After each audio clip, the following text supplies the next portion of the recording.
And our next reader is John Holgerson.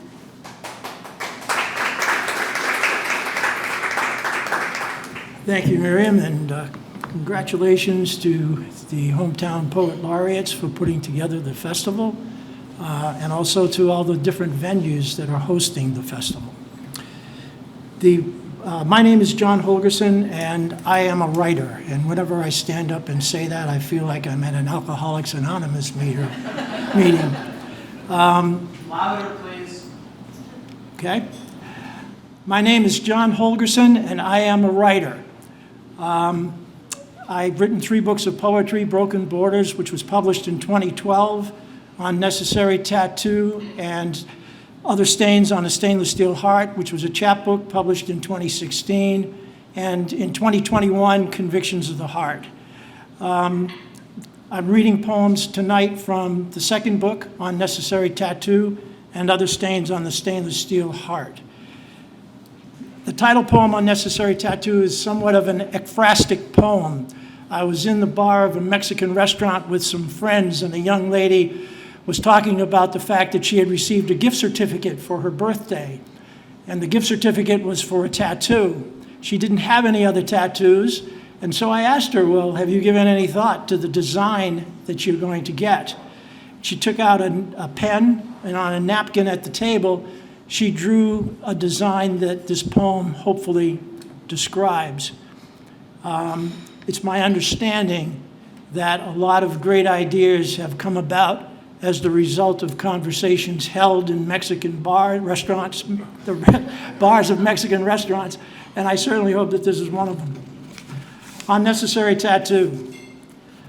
A bruised heart, cleaved in two, stitched down the middle.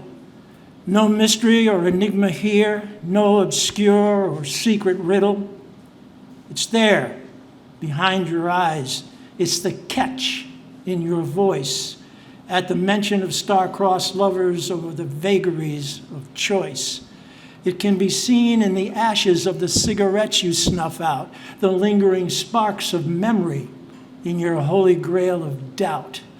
Don't tell me when it's done, the needle round and thin, the short, hot veneer of pain, the stain upon the skin. It's just another private part you'll likely hide from view. A duplicitous reminder, an unnecessary tattoo.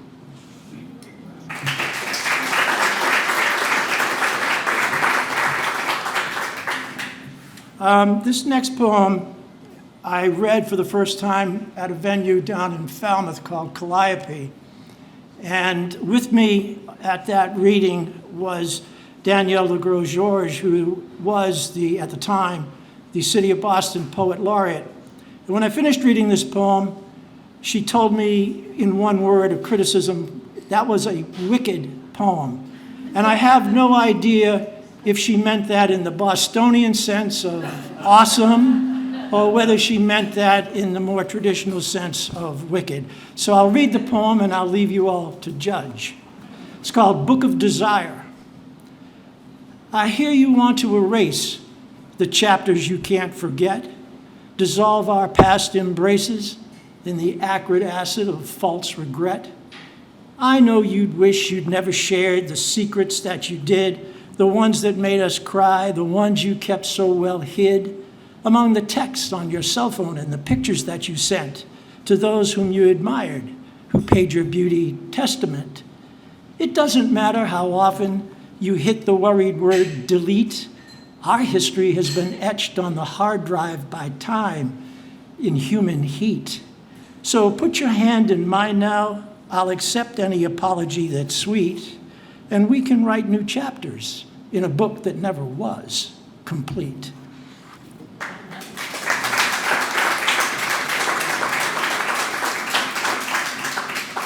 And now on a more serious note.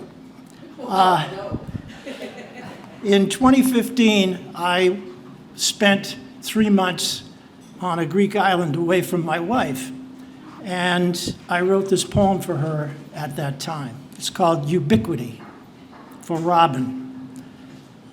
I thought I could write just one damn poem without thinking of you, See one yellow flower along the uneven road's edge and not think of your hair. See one bluebird fluttering in the budding lemon trees and not think of your eyes. Late morning light melts the last stubborn shadows, warms the placid Aegean, and diminishes the stars. You are asleep beneath the same constant constellations 5,000 miles from me. You are here.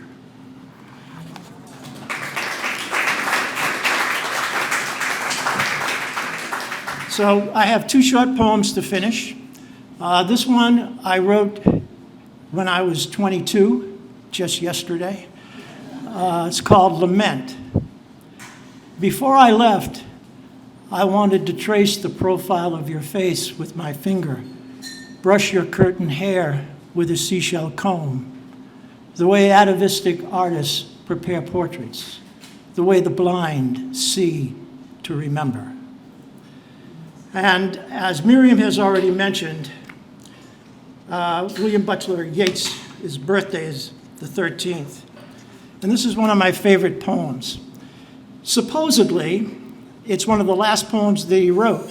And he told his publishers that whenever an anthology or a collection of his poems is put together, this poem is always supposed to be at the very end of the collection. I have no idea as to the veracity of that story, but it sounds nice. Politics. Politics has an epigraph. The epigraph is a quote from Thomas Mann. In our time, the destiny of man presents its meanings in political terms. I think the poem, Yeats wrote the poem somewhat to refute that concept. Politics. How can I, that girl standing there, my attention fix on Roman or on Russian or on Spanish politics?